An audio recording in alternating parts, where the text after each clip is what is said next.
So it's a great honor for me to introduce to you today our second keynote speaker, Dr. Annie Cuyt. I'll start with a housekeeping item. If you'd like to ask questions, you're welcome to do so even during the talk, and post your questions in the chat. And then there will be a Q&A session at the end of the talk, and then I will ask those questions to Annie if they haven't been answered yet. So Annie is a professor emeritus at Universiteit Antwerp in Belgium, which is also her alma mater. She obtained her PhD there in 1982 on Pade approximants for operators. Other than Pade approximants, her research interests include exponential analysis, continued fractions, and related topics. Despite being retired, she's still very active, and we are very fortunate to have her here today as our second keynote speaker. I first met Annie in 2006 when she invited me to give a presentation at Universiteit Antwerp, and we've since collaborated in the XPower EU project on exponential analysis, where she is the project lead. And she's also, together with me and a few other people in the audience, I think, a member of the senior editorial board of Maple Transactions, and does very good work there. Annie is a wonderful person. She's not only an excellent and renowned researcher, but she's also very friendly and has a very cheerful personality. It is a distinct pleasure for me to chair your keynote address, Annie, and I'm excited to learn more about how sparse interpolation goes to industry. So please take it away. Thank you, Jürgen, for your very kind introduction. Well, good morning to you all. It's afternoon here. I'm in Belgium. It's a sunny November afternoon, very unusual, 20 degrees Celsius. So the topic is sparse interpolation goes to industry. And why I formulate it like that is because we really want to push or look for the frontiers of this technology. Sparse interpolation is a well-known concept in computer algebra. I will repeat the basics of it. It has a twin brother in numerical methods, which I will also introduce. And then when you kind of cross-fertilize the two, you can really go to industry and successfully apply the technique to industrial problem statements. The work that I present is mainly joint work with Wenxin Li. I also mentioned my postdoc, Ferre Knaapkens, and there are several PhD students involved. You will see their publications flash by. I haven't put up the whole list of collaborators. So how is the talk organized? And now I need to be able to go to the next slide. So what I want to tell you now is how the talk is organized. So we will go over a small table of contents and then move on to the different sections that you see here at the left-hand side. So as promised, the table of contents, and it consists of actually 5 things that we want to discuss. First of all, as I promised, I would recall what sparse interpolation is. And of course, you want to know why I started working at it. So which were the challenges that motivated me to take up some open problems? And what was the motivation, the ultimate motivation of the collaborators and me to start working at that topic? As I announced, sparse interpolation is more or less the twin brother of exponential analysis, which is known in signal processing. Exponential analysis is a technique, a sparse technique in a way that is well known in digital signal processing. And the two are very much alike. Once you understand that, we want to see how we can cross-fertilize from one to the other and come up with some novel methods, some novel techniques, not just for the novelty, but for the reason of certain industrial problem statements. So that's what we will conclude with. So this is the build-up of the talk.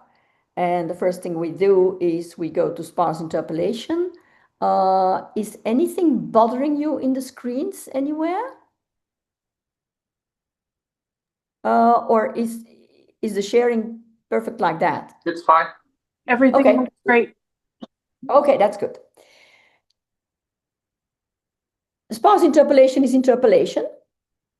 So let's discuss the data that we have and that we are going to interpolate. Our data are collected at equidistant locations, at equidistant sampling points. And the sampling step is delta. We denote it by delta. And S is just an integer value, runs from 0 up to 1, 2, etc., as many as you need. At these points xs, we collect values fs, and we interpolate these values, but not in the traditional sense. So it's not that I'm going to compute an interpolating polynomial to the fs.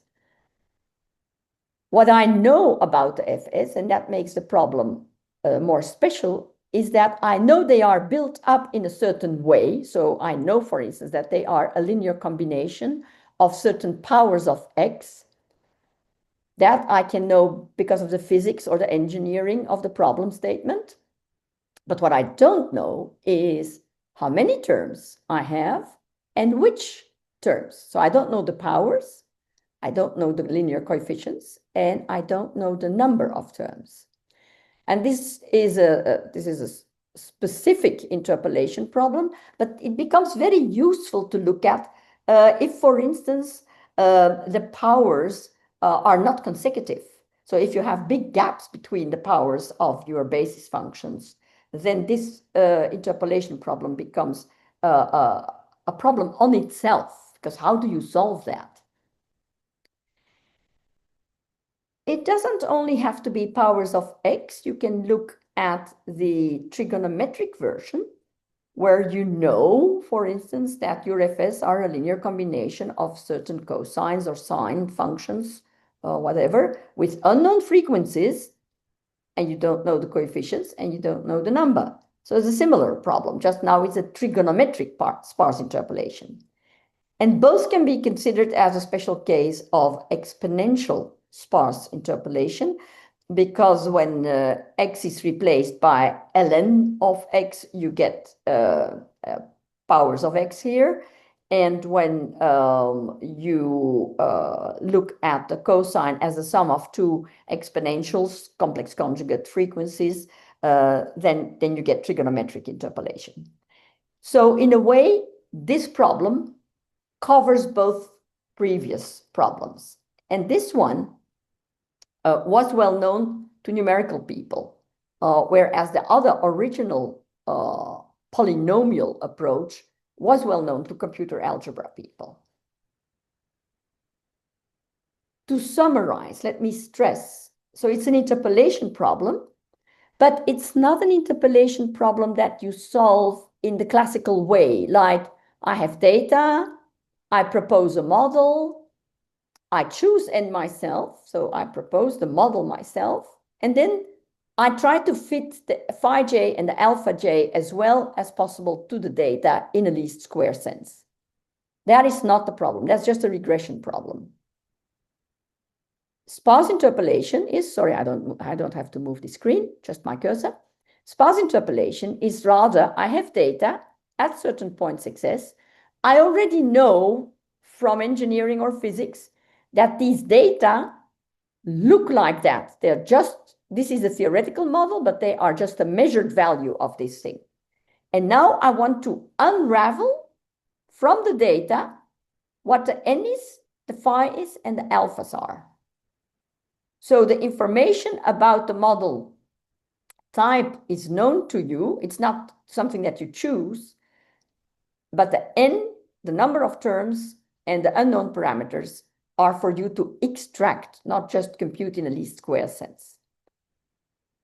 In what follows, you will see that we often need what is called the Nyquist constraint. It is a constraint on the sampling step, because the sampling step should be chosen such that the product of this delta times the maximal imaginary part of the parameter phi j should in absolute value be bounded by pi. Why we need this condition will be clear a few slides down the line. Now, what were the challenges? Why did we actually take up sparse interpolation as a research subject? It's known to be a numerically sensitive problem. That may not bother computer algebra people, but it bothers when we try to use it in an industrial context. So it's ill-conditioned, but it's also ill-posed, which means that a bi-exponential, a two-term exponential expression, or a three-term exponential expression may have quite different parameters. So here you see the linear coefficients of the two-term and the three-term, and the frequencies in the two-term and the three-term, but they may look very alike. Here are the two graphs, superimposed, visually indistinguishable, on the interval for x ranging from 0 to 1.2. So you can imagine if you sample this and then you want to unravel the data, that you may get into trouble. With some algorithms, you will find the bi-exponential solution. With some other algorithms, you'll find the tri-exponential solution. Now, we want to safeguard ourselves from that. We want to make sure that we get the correct solution. Of course, we also want to get this Nyquist constraint out of the way because it is restrictive. You never know how large the imaginary value of the phi j is, so you actually don't know how small you need to choose your sampling step to satisfy this condition. And to counter all the ill-posedness and ill-conditioning, it would be nice if we can validate our computations. So these are our goals. On the way, we pick up a solution to the traditional curse of dimensionality when you consider your problem in higher dimensions. The talk will focus on the one-dimensional problem, but of course, we have looked into the multidimensional. The curse of dimensionality tells you that when you move a certain problem statement from 1D to higher dimensions, very often the sample usage to solve the problem will explode exponentially. And if you look at these two columns here, I have denoted the dimension by D, and the number of terms is still denoted by N. You see that D appears in the exponent. And these are two methods developed in the last 10 years with different characteristics. This is the method that uses the least number of samples to solve the problem, but it cannot guarantee you that it returns the exact solution in all cases. And this method is just the other way around. It definitely doesn't use the least amount of samples required to solve the problem, but it guarantees you that you will find, with this amount of samples, you will find the correct solution. Now, what were we able to pick up on the way when we worked at exponential analysis? The first column can be simplified to this data usage. You see that D doesn't appear exponentially anymore. And the second column can be simplified to this one. Guaranteed in this number of samples, we will always find the correct solution. Note that there is an exponent here, but it does not depend on N and not depend on D. It's a fixed N cubed.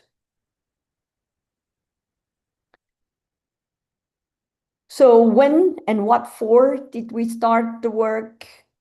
Well, there are so many applications where sparse interpolation pops up naturally that you would be surprised. Automotive radar, texture analysis, radioastronomy, localization problems, time series analysis. We have some financial applications, robotics, metrology, magnetic resonance spectroscopy, the induction motor behavior, diagnostics of induction motors. So there's so much. You can look at it in pictures, or for those of you who prefer to look at the applications just described in words, here is a list which is non-exhaustive. It's just some of the things that landed on our plate that we had a look at. And sometimes we published results on some of these applications, and some of these will also be discussed in the industrial section of the talk. To do this, we got a European project with 20 partners, if I count correctly. They're spread a little bit all over the world with a focus on Europe, and I consider the UK to be part of Europe for the time being. And of course, you can also see that MapleSoft in Canada is part of the project, as Jürgen already mentioned. So this is the context, let's say, of our collaboration. So from here on, I will consider sparse interpolation as a special case of exponential analysis. So everything I discuss, I will discuss in the more general setting of a linear combination of exponential functions with an unknown parameter phi, so x phi x, where phi can have a real part and an imaginary part. So there can be some trigonometric part, and there can be some decay or increase in the real part. Exponential analysis was already solved in 1795, so quite a long time before sparse interpolation was solved in a computer algebra setting, so where you work with exact data and you deliver the exact solution. This 1795 result by the French mathematician and nobleman Gaspard Riche de Prony was computational, numerical. So it was an approximate solution, but satisfactory. So what is what is exponential analysis? Formulated like we formulated the sparse interpolation. We have data fs at equidistant points xs equaling s times delta, and we know that the fs are structured in this way. We just want to unravel from these values. We take 2n of them without knowing n, so we just take enough of them, and then we try to nail down what n, the alpha, and the phi j's are. For the moment, we assume that delta is chosen such that the Nyquist constraint is satisfied. And for the sequel, we introduce this notation, capital phi j. And it's a shorthand for exp with the unknown phi j over one sample step. And now you will understand probably why we need this condition, because we will not compute these phi j's directly. We will compute the uppercase phi j's with our algorithm, and then afterwards we want to extract the phi j's from this value. Now, to extract this argument here from the exp, you want to make sure that your imaginary, so your periodic part in this expression, does not go round the unit circle more than once. Otherwise, you get into aliasing problems. That said, if we substitute xs up here, so then we have phi j delta to the power s there. And if we substitute x phi j delta by the capital phi j, then we know that our Fs is actually a linear combination of powers of the phi j. So this is kind of like a polynomial system, because you have it for every value of S where you have sampled. So let's look at the system. So this is how your entire system of interpolation conditions looks like. Of course, it's nonlinear. It's not a linear system. You need to compute the phi j's and you need to compute the alpha j's. The alpha j's appear linearly, the phi j's non-linearly. We're fortunate that we can do this in 2 steps where we separate the computation of the phi's from that of the alphas. To explain to you how it works, we introduce the Prony polynomial. It's a polynomial that has the phi j's, in which we're interested, as the zeros. Of course, as long as you don't know the phi j's, you don't know the coefficients in this polynomial. So let's see how we can get the coefficients of that one. And then afterwards, when you have the polynomial, you can root it. Okay, so this is Fs here. And this expression between the brackets is Pn at phi j, which is 0. So between the brackets is a evaluation of Pn at one of its roots. So this linear combination is 0. Now we reorganize it a little bit. So we multiply with each of the terms that appears between the brackets. We get the expression down here. We replace it by the appropriately indexed samples. And then you see that we have an equation for the unknown coefficients in the Prony polynomial. You put that to the left-hand side, you have a linear system of equations. You can compute the decay directly from the samples. How many do you need? You need 2n samples, because we have a linear system, n equations, and then we go up to, when s is n minus 1, we go up to 2n minus 1 here, and we start at 0. So we use 2n samples. In matrix notation, this is your equation for the d coefficients. Please note that the matrix coefficient is structured. It's a Hankel matrix, meaning that on upward sloping diagonals, you have the same entries. So F0 in the upper left corner in this system, F1 below and beneath, and then F2, F2, F2, and that's how you go on. In general, we denote a Hankel matrix now by H subscripted by the dimension and superscripted by the index of the upper left, of the element in the upper left corner. And then actually you have all the information to build this Hankel matrix. Now, knowing that our Fs not only is the matrix structured, but knowing that each of the entries in this matrix is also structured. Remember, each Fs is a linear combination alpha j, phi j to the power s. From that, we can prove that the Hankel matrices can be factorized in a very neat way. The last factor is a Vandermonde matrix, where the phi j's are the nodes of the Vandermonde matrix. The linear coefficients appear in a diagonal matrix, and here you have the Vandermonde transpose. This is the factorization for the Hankel matrix with F0 at the top left corner. So that's actually the matrix that appears here in this linear system. The factorization of the Hankel matrix with an FR in the top left corner is not very different.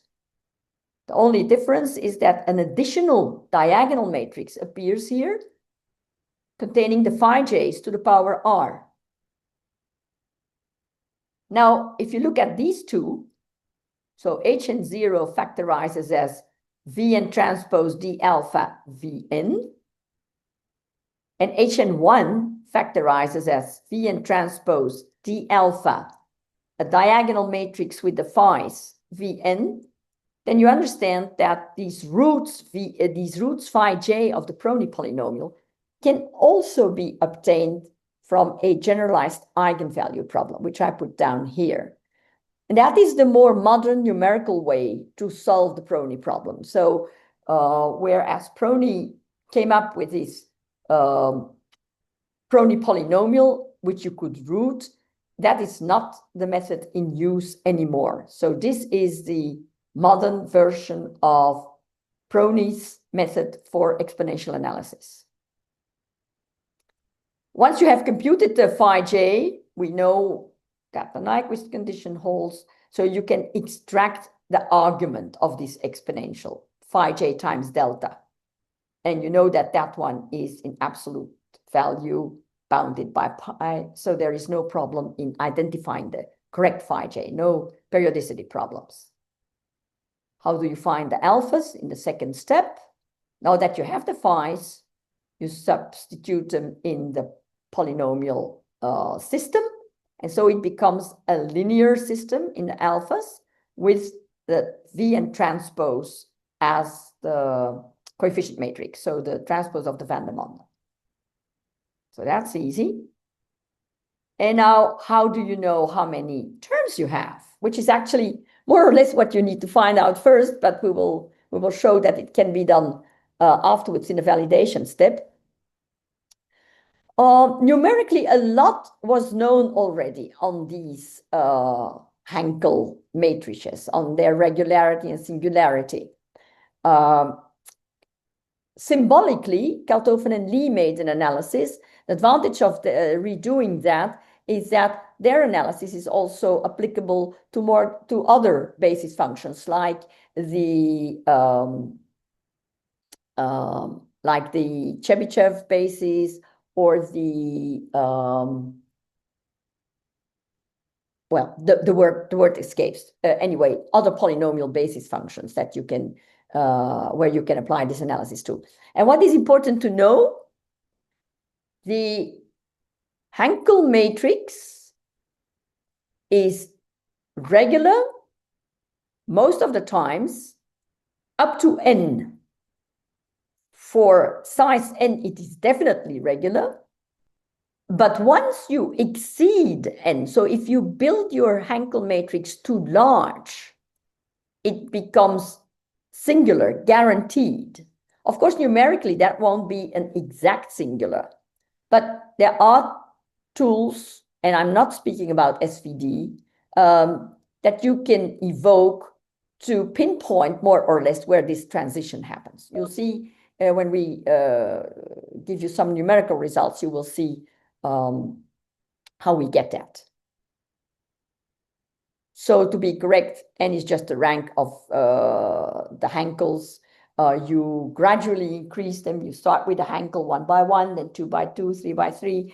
As soon as you transgress n, your Hankel matrix becomes singular, and you know what the value of n is. Which novelties do we introduce?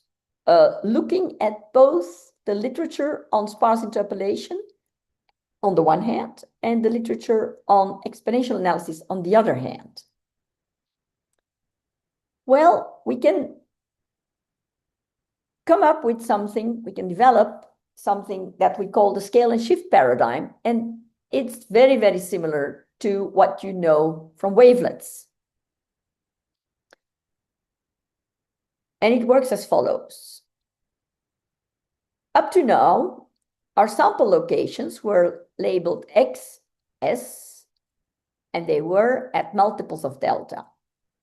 Now, instead of taking multiples of delta, you can scale delta, for instance, take a larger step to sigma delta.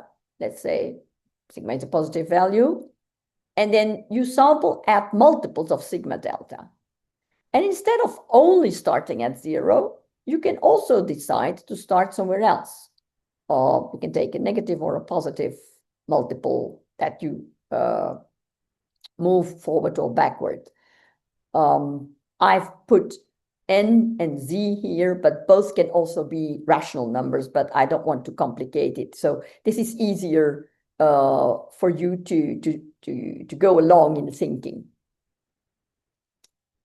Let's assume still that the Nyquist constraint holds for delta, but it may not hold for sigma delta, of course, because that may be a much larger step. We still look at Hankel matrices. Remember, in the upper left corner, we put our starting index, which here is now tau. It can also be 0, but let's in general denote it by tau. Up to now, we put tau plus 1 here, below and next to it, on this diagonal. That's because we moved forward with 1 delta. Now we move forward with a larger step, sigma delta.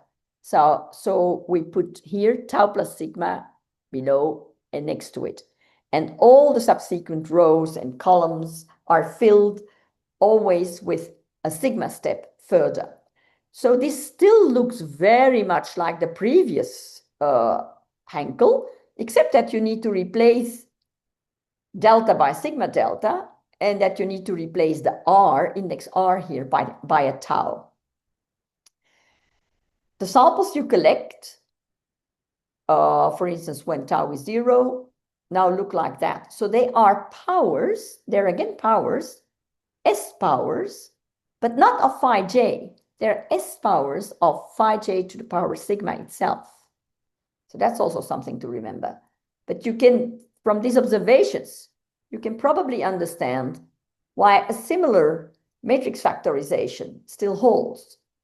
So in general, if you look at a Hankel of dimension n, but now filled as I outlined just a few moments ago, with f tau in the upper left corner and jumps sigma delta to go to the next sample, then you still factorize van der Monde diagonal with a coefficient, diagonal phi with the phi j's to the power r or tau here, and van der Monde transpose. Now the van der Monde doesn't have the van der Monde doesn't have the nodes phi j. It has the nodes phi j to the power sigma, but it's still a van der Monde matrix, but just built with sigma powers of your phi j's. So you can imagine we will not compute phi j and alpha j, we will compute phi j to the power sigma and alpha j. And that's indeed what I put on the next slide. Look at this pencil now. One Hankel matrix with F0 in the upper left corner and one Hankel matrix with F sigma in the upper left corner.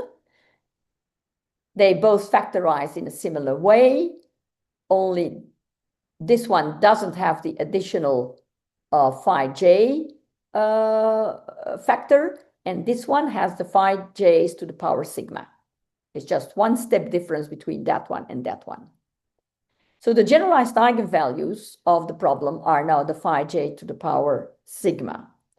Since the Nyquist constraint holds for the phi j, but not for the phi j to the power sigma, we need to find a way to work ourselves out of that problem. The first thing we do is we compute the alphas. These can be computed. With this van der Monde as coefficient matrix, these right-hand sides. So again, you collect two ensamples. And this is the reason that the algorithm isn't finished here.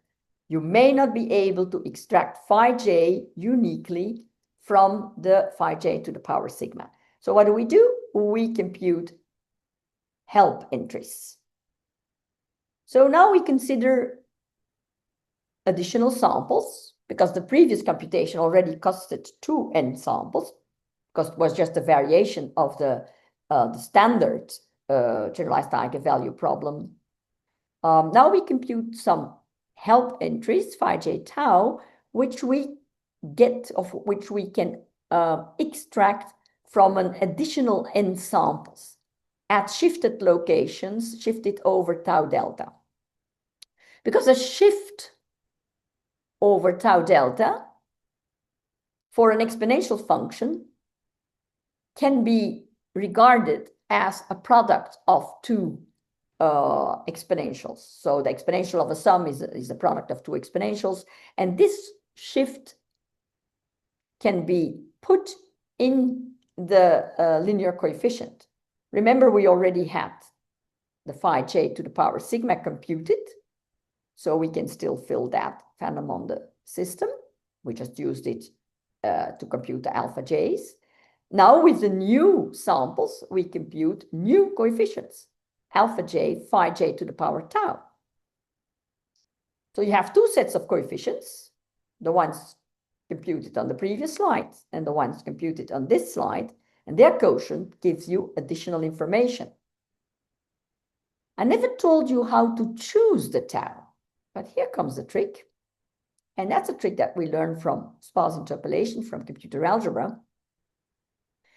If you choose tau mutually prime with sigma, then you know that the candidate solutions, all the ones that have the same power phi j to the power sigma, and all the ones that lead to phi j to the power tau, so you have sigma solutions here, tau solutions there, these two sets only have a singleton in their intersection. And that's how you can find the correct phi j without having the Nyquist constraint satisfied for your step sigma delta. You may wonder, have I now discovered a novelty just for the novelty, or have I discovered something that's useful? Let me convince you with some illustrations. First, some illustrations that are synthetic, and then afterwards we immediately move to industrial data. How do you have to look at this slide? I have a 20-term exponential signal. I got that signal from our collaborators at the bioimaging lab. It's a synthetic signal, but they constructed it so that it mimicked the problem statement that they are often facing. When they do a Fourier transform of their data to the frequency space, and when the frequencies occur in clusters, they have difficulty to do the correct peak picking in the Fourier transform data, in the Fourier transform result. And for them, that is very important, because very often the colleagues we talked to were from bioimaging, and they were studying mouse brains. Very often, these frequencies represent certain metabolites in the brain, and they were studying degenerative diseases.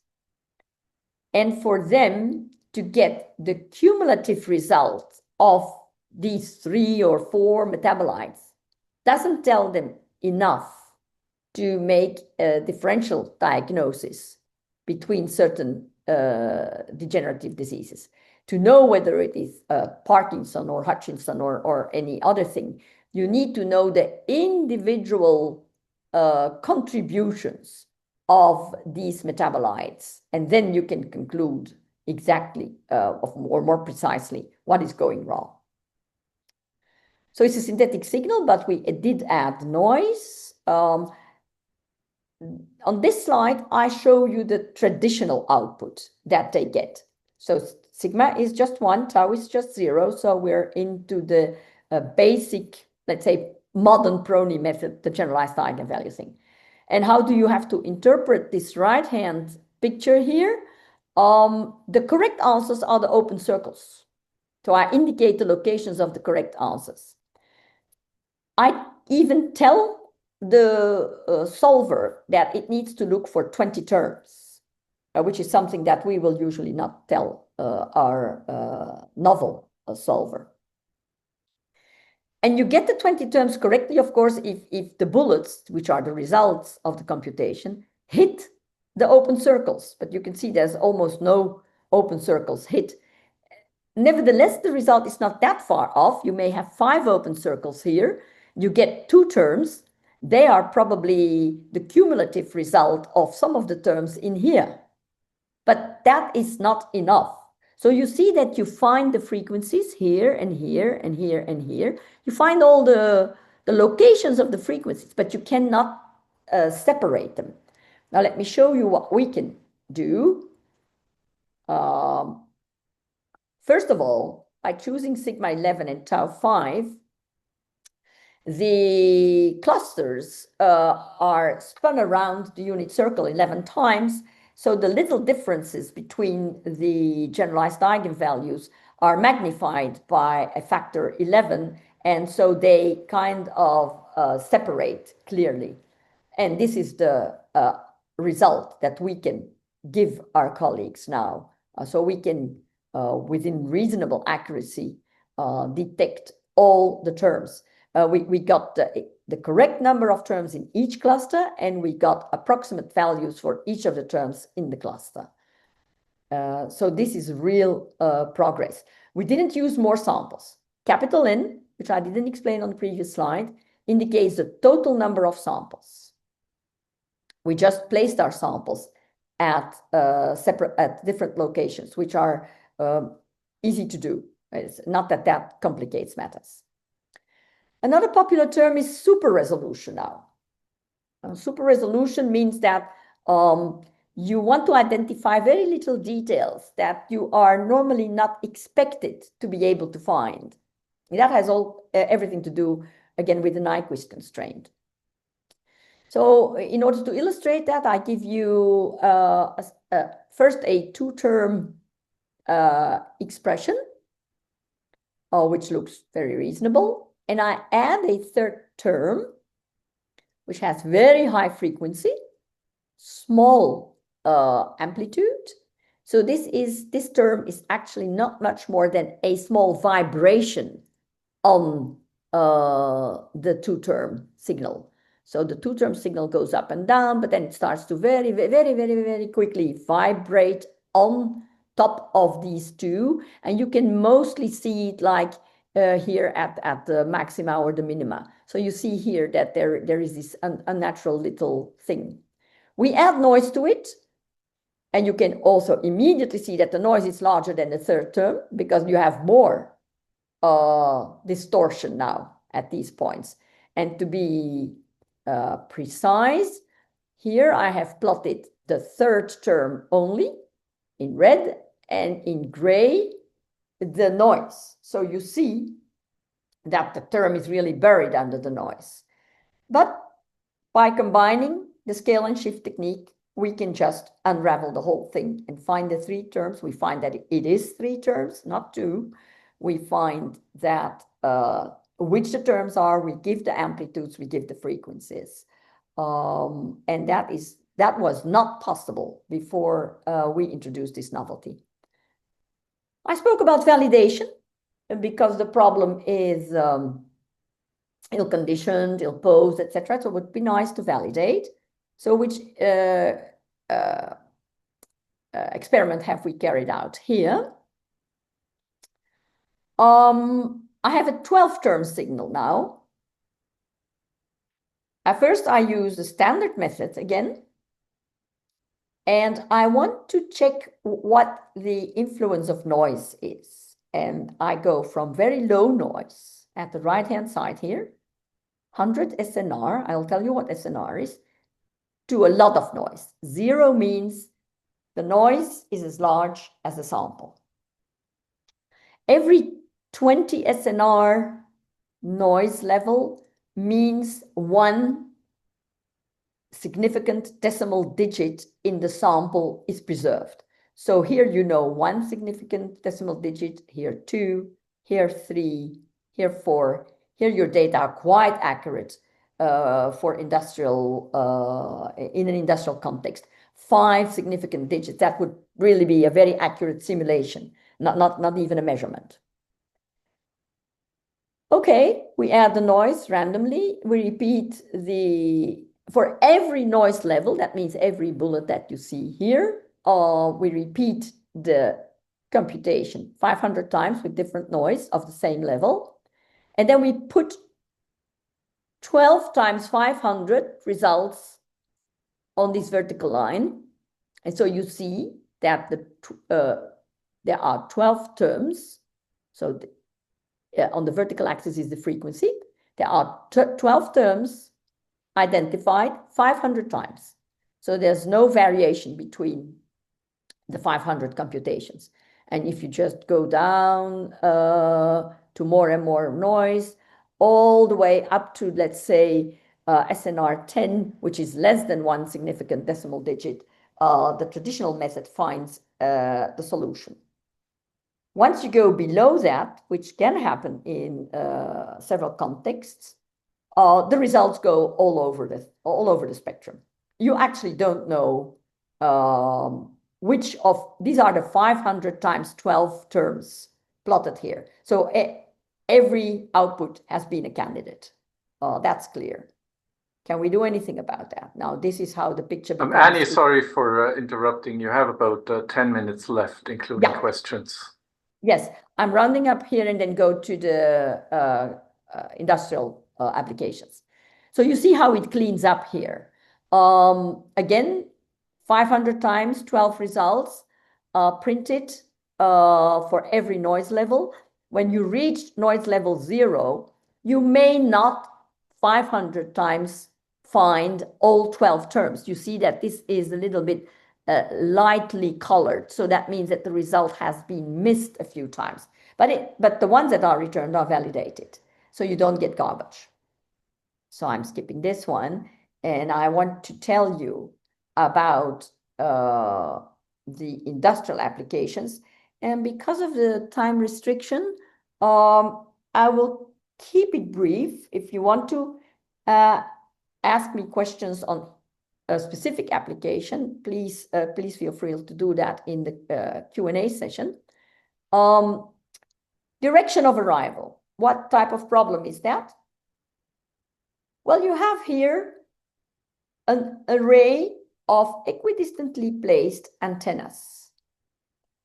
And the role of these antennas is to figure out together, concurrently, from where a signal reaches the antenna. So you want to find out the angle theta j. You want to find out where the source is located of the signal that you pick up. And that can be different signals. So in terms of our exponential analysis problem, this would be our unknown exponential parameter. This would be our linear coefficient. And the signal, we assume that the signal is of this form. Now, this occurs in your laptop, in your cell phone. It's all around you. And it's just a simple exponential analysis problem. What does the scale and shift technique help here? Well, we can construct sparser arrays, so they're cheaper. When you send them on a satellite, they weigh less. We don't need the Nyquist constraint, which the traditional ones do. So lots of little advantages. You can turn the problem around, of course. Instead of looking for the source from the array, you can say, I know where I am. So I know from where I emit. For instance, I am a drone. But I want to know where the antennas on the ground are. And then that becomes useful in radioastronomy. Sometimes they have to put down like 25,000 or 100,000 little antennas to build one big radio telescope. You want to validate after all the antennas are on the ground exactly where they are positioned. You can't just take the intended location as the final location of the antenna. Somebody may have shifted something over 1 foot or so.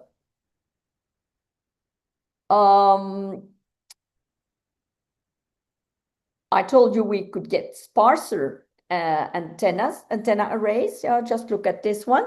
This is the typical array factor that antenna design people look at. And what you see here are two indistinguishably superimposed array factors, one from a 20-element linear array of antennas and one from a 13-element linear array of antennas. So we actually, in this approach, we abuse the ill-posedness of the problem. The 20-element solution is so close to a 13-element solution that you cannot distinguish them. Okay, then let's fabricate a 13-element solution. And we recently had a prototype built and now are doing measurements on the prototype. More radioastronomy results, certain metrics need to be determined after the antennas are built. This becomes very important in big antenna radio telescope projects. The square kilometer array is a worldwide attempt to build the largest telescope ever constructed, and it's a collaborative effort on the ground between South Africa and Australia. But of course, the financing is a worldwide project. We can move to biology, cell level. Here the cells are in, or the environment of the cells is injected with some fluorescent material. And then you can observe the fluorescence decay. You do that, for instance, by photon counting. Why is this important? Because this fluorescence decay rate is sensitive to acidity, oxygen, temperature levels, etc. And so you can decide something about the cellular environment. And it becomes very important in cancer treatment, in certain blood flow problems after a heart attack or whatever. So we collaborate with these people, and we expect that things will now be implemented in hardware. We've also done a financial time series application that may not be the most natural one to look at, and because of the time constraints, maybe I will just skip it here because more interesting things come. I want to show you that it also works in 2D and 3D. We took the analysis to 2D without the curse of dimensionality, and we can easily do texture analysis from around 10 to 20% of classical Fourier coefficients. You look at these two pictures, they're actually almost indistinguishable from each other. The first four use 10 to 20% only of the number of terms that one traditionally needs to analyze or represent this fabric. The last one, we've overdone it. We only used 2%, and still we could correctly classify it. But there you see, of course, a loss of image quality. But you can never reduce a Fourier analysis to only 2% just for this analysis. Once you can reconstruct fabrics, you can also do defect detection in fabrics, of course. For instance, this is the ground truth of this defect. For every image, you see the ground truth. And this is what we spot with our method. So we really find the locations of the different types of defects. So it's 2, 4, 6, 8, 10 different types of defects that were that we tested with. And then, of course, to end, here is a 3D example, for which we got the data from colleagues in the field. This is a 1,000 scattering center exponential expression from a fighter jet. So imagine that your radar on the ground emits a certain signal or with a certain frequency under a certain angle to the object in the sky, and then that signal is scattered back, and you analyze the signal that is scattered back. And we knew that this is a synthetic example, also cluttered with noise. Only one significant decimal digit was remaining. From the scattered data, you want to relocate the 1,000 scattering centers, because that's how the signal was constructed a priori. And you want to do that with as few samples as possible. Now, the existing methods in the literature cannot deal with the whole fighter jet in one piece. They deal with it in a tomographic way. So they slice the thing from the tail to the nose, and they deal with every slice as a 2D problem separately. And they use around 2 million or more than 2 million samples to do that. We can deal with it as a 3D problem easily, only using 90,000 samples. We can validate the results. You can see that more than 93% of the scattering centers are identified at correct locations within an error of 20 centimeter distance from the plane. That is very different. Oh, I don't have the result that is obtained without our scale and shift. Usually they find around 450 scattering centers. And some of these are trailing like more than 1 meter behind or below the actual object. So there is no validation and absolute no success rate in the 90%. So I did the industry part a bit quick, but I want to thank you for staying with me in this past hour. Thank you very much, Annie, for this very instructive talk with lots of examples and real-world applications. That's very impressive.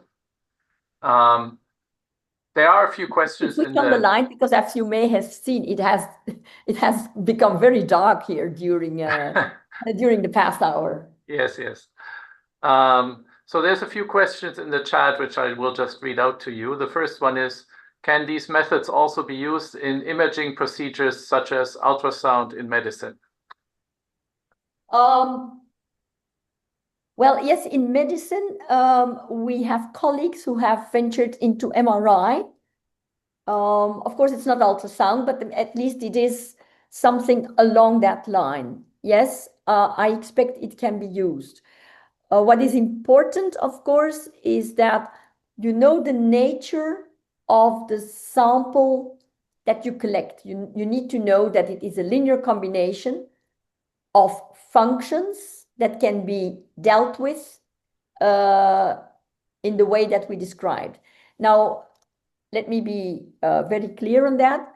The whole technique is not restricted to exponential functions alone. You can have linear combinations of several orthogonal polynomials, spherical harmonics, the gamma function, all the trigonometric function, the hyperbolic functions. So there are many basis functions besides the exponential. They are somewhat usually related to the exponential. The main thing is that they satisfy a recurrence relation, some property like the exponential or the function at the next step can be expressed as a linear combination of values at the previous step. Okay, thank you. I'm reading the next question. Suppose you have a data stream giving the condition or health of an ongoing process. Do you think it would be possible to use an SNR analysis to interpret noise spiking in the data stream to flag an error condition in the process? So if I understand correctly, somebody wants to know whether it can be used like online while the data stream comes in, and whether we can flag outliers or There's no mention of whether it's online or not, but yes, I think the outliers. Okay, yeah. So the answer to all these things that I mentioned is yes, yes.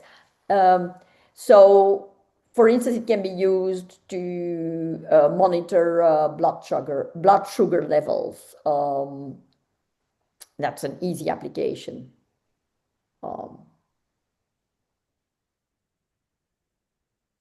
Thank you. Another question, is there an application to the mineral deposit industry? Probability of intersecting ore deposits based on composited geophysical, geochemical survey data contained by structural geology. I'm just reading the question. Yeah, that question has been asked to me before. And I must say I'm very interested to have a look at these things. Because last time when I was looking at it with one of the big Belgian companies that were drilling somewhere, I don't remember where even, we wanted to know whether we could identify the nature of the signal that you pick up. So it all depends on what you measure. If what you measure is structured in a way, that is actually the key word. Noise is never structured. Even the noise can be as large as the signal. If there's a structured part and an unstructured part, we can separate them. If your data are structured in some way, I think it might be worth exploring. Yes, because we feel that this might be another application of our method.